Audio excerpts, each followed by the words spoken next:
देश के कई प्रदेशों में लगातार यहां पर एसआईआर को लेकर काम किया जा रहा है। निर्वाचन आयोग के द्वारा इसमें लगातार जो त्रुटियां है उसे भी दूर किया जा रहा है। वहीं पर कई लोगों के नाम भी इसके तहत काट दिए गए हैं। कई लोगों को लेकर इसमें जो नाम काटे गए हैं वह अपनी आपत्ति लगातार दर्ज करवा रहे हैं। वहीं पर विपक्ष इसको लेकर हमलावर भी नजर आ रहा है। भाजपा सरकार पर लगातार वह निशाना भी साध रहा है। कई प्रकार के आरोप प्रत्यारोप लगातार लगाए जा रहे हैं। इसी कड़ी में पिछले दिनों यहाँ पर प्रदेश कांग्रेस के अध्यक्ष जीतू पटवारी के द्वारा राजेंद्र नगर थाने पर पहुंचकर बीएलओ और बीएलए के खिलाफ यहां पर शिकायती आवेदन दिया गया था और एफआईआर दर्ज करने की मांग की गई थी। धरना तक दिया गया था।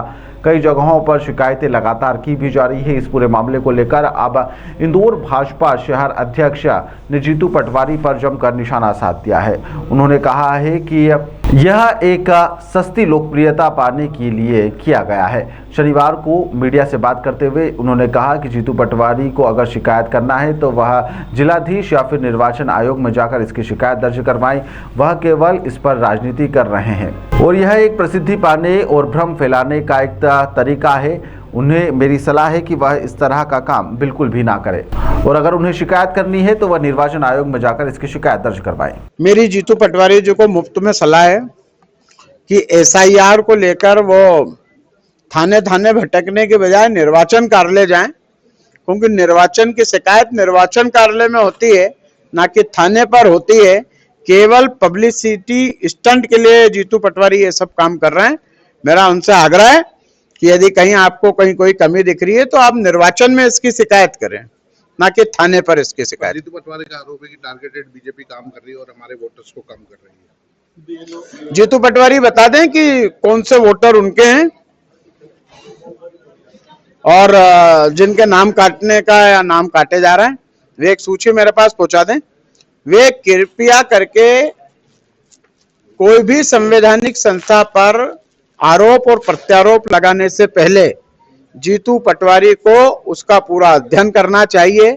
मैंने कहा ना कि उन्हें नियम और कानून की जानकारी कम है, इसीलिए जिसकी शिकायत निर्वाचन कार्यालय में कर रहे हैं वो उसकी शिकायत थाने में कर रहे हैं।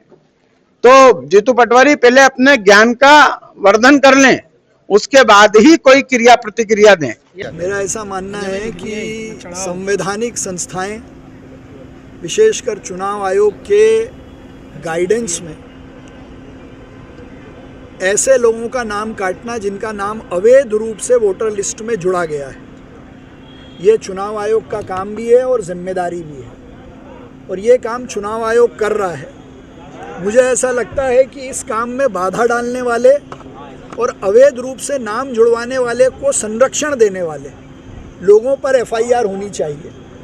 तो जीतू पटवारी यदि अवैध घुसपैठियों का नाम कटने से रोकना चाहते हैं तो उन पर भी निर्वाचन आयोग कार्रवाई करे, ऐसा मेरा मानना है। शासकीय कार्य में बाधा उत्पन्न कर रहे हैं। हाँ, इसीलिए कह रहा हूँ, इसे शासकीय कार्य में बाधा है, अवैध लोगों को संरक्षण देने का काम है, तो निर्वाचन आयोग उनके खिलाफ भी कार्रवाई करे। आप कोई लेटर लिखेंगे क्या कार्रवाई के लिए? बिल्कुल लिखेंगे। ऐसा कोई भी व्यक्ति जो शासकीय काम में बाधा डाले, संवैधानिक संस्थाएं, निर्वाचन आयोग अपना काम कर रहा है उसको रोकने का प्रयास करे।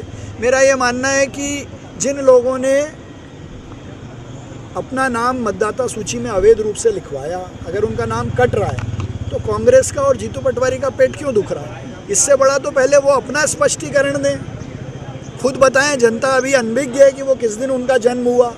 मीडिया में बहुत चल रहा है और मीडिया में लोगों से ज़्यादा तो कांग्रेस के लोग भी ये जानना चाहते हैं कि उनका जन्म किस दिन हुआ, किस जन्म दिनांक के आधार पर उन्होंने युवक कांग्रेस का पद लिया, उसके बाद कौन सा चुनाव किस डेट के आधार पर लड़ा, पासपोर्ट किस डेट से बनाया, जन्म प्रमाण पत्र कब बनवाया। इस पर बहुत भ्रम है। तो जीतू पटवारी को राजनीतिक मर्यादाओं को ध्यान में रखते हुए इन सब बातों का भी स्पष्टीकरण देना चाहिए, भाई लोगों को पता तो चले। जीतू पटवारी आरोप लगा रहे हैं कि बीएलओ भाजपा के एजेंट बनकर काम कर रहे हैं, इसीलिए नाम काटे जा रहे हैं कुछ लोगों के और इसीलिए हम इनकी शिकायत करने जा रहे हैं। देखिए, आरोप लगाना बहुत आसान है, कई झूठे आरोप वो लगा रहे हैं, इसीलिए मैं कह रहा हूँ वो अपने बारे में स्पष्टीकरण दें और ये चुनाव आयोग का काम है, वो चुनाव आयोग को शिकायत करें। अगर किसी ने गलत काम किया तो वो चुनाव आयोग को शिकायत करें। थाने पे जाकर इस काम को क्यों रुकवा रहे हैं?